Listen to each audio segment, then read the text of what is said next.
Welcome back to another stitch tutorial, and today we're going to be working the fun basket weave stitch. I'm going to be using the Dishy worsted weight cotton yarn.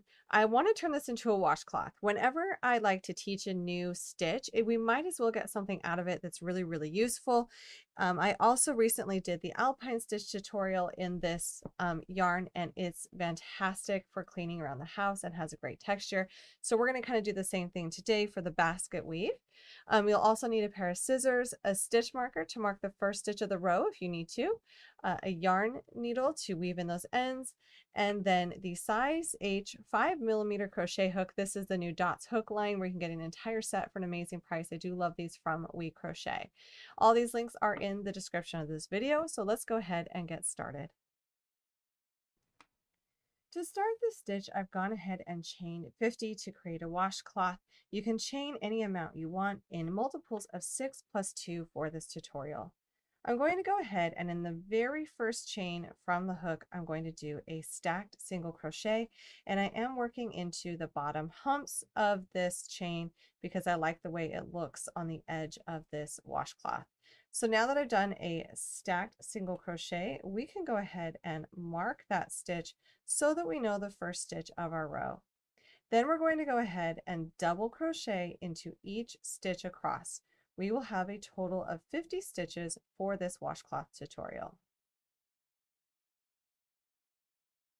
Now, after doing your first row of double crochet stitches, we're going to turn our work, and in the very first stitch of row 2, we are going to do a stacked single crochet. I find these make really nice straight edges. If you've never done them, I have a tutorial on my blog.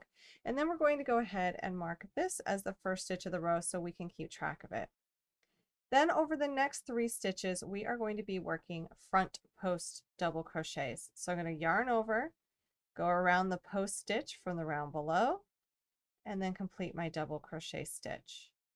So we'll do 3 front post double crochet stitches in a row. Now for the next 3 stitches, we're going to be doing back post double crochets. So this is where we will yarn over and work a back post double crochet stitch, and we'll be working 3 of those in a row.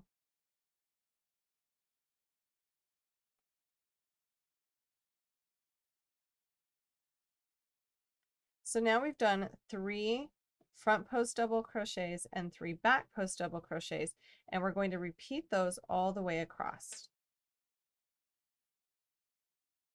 And then once we get to the last stitch in this row, we'll simply work a double crochet stitch to the very last stitch. Now we can go ahead and move the stitch marker for the first stitch of this row from the previous row, and we can double crochet into this last stitch where our stitch marker was. And then we can go ahead and turn our work. And for row 2, we're going to do the exact same instructions for rows 2 and 3. So we're going to start by doing a stacked single crochet, and we can go ahead and mark that first stitch of the row. And now we're going to front post double crochet the first 3 stitches.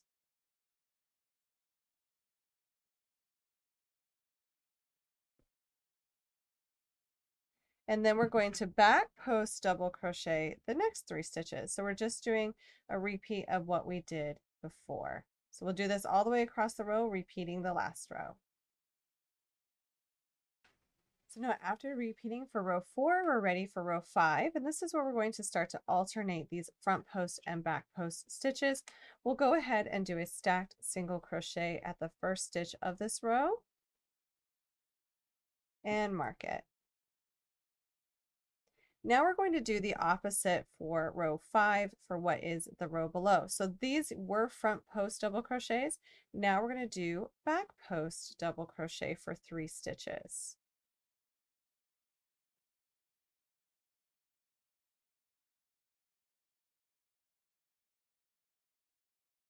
And now these next 3 stitches, we will do 3 front post double crochet.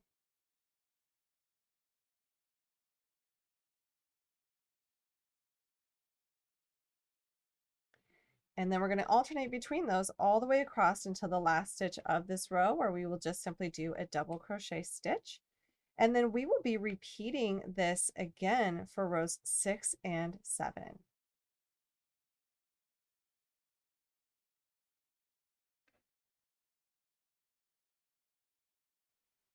So now that we have completed rows 1 through 7, for this 6-row repeat, we will simply be repeating rows 2 through 7, which will alternate our front post and back post stitches and create the nice basket weave stitch. Thank you for following along with this tutorial. Please be sure to hit that subscribe button.